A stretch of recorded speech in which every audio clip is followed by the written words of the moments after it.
The Premier's presentation has not gone down well with Leader of the Opposition, Julian Fraser, who says he doesn't understand Dr. Smith's about-face in not only blaming the 2008 economic downturn for the country's current woes, as well as a notice that more belt-tightening is on the way.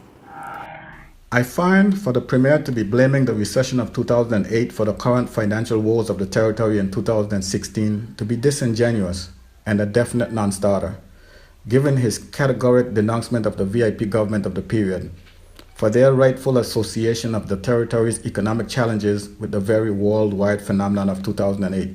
The audacity of our leader to make a national address telling us that, quote, "We are living through challenges that can best be described as the new norm," end quote, and at the same time promising that his government will ensure that the common people and core services are not negatively affected by whatever belt-tightening measures may be implemented, when truly, all along, he has been telling us that the economy is robust.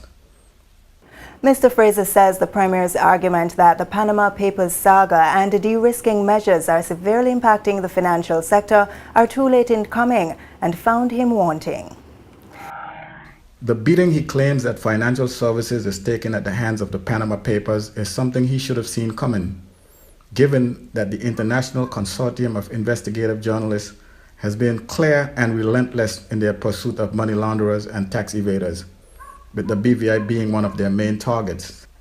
Likewise, the reality of de-risking and its impact should not be a surprise, because the cause was a calculated risk he took after being warned and advised of the potential fallout if he failed to establish a beneficial ownership register.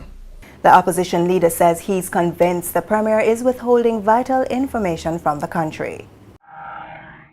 Claiming the need to recalibrate expenditure to the realities of revenue, one must ask who is really advising the Premier on the finances of the territory, when considering that a sitting of the House of Assembly was already scheduled for November 21st, the purpose of which was to deliver the 2017 budget address.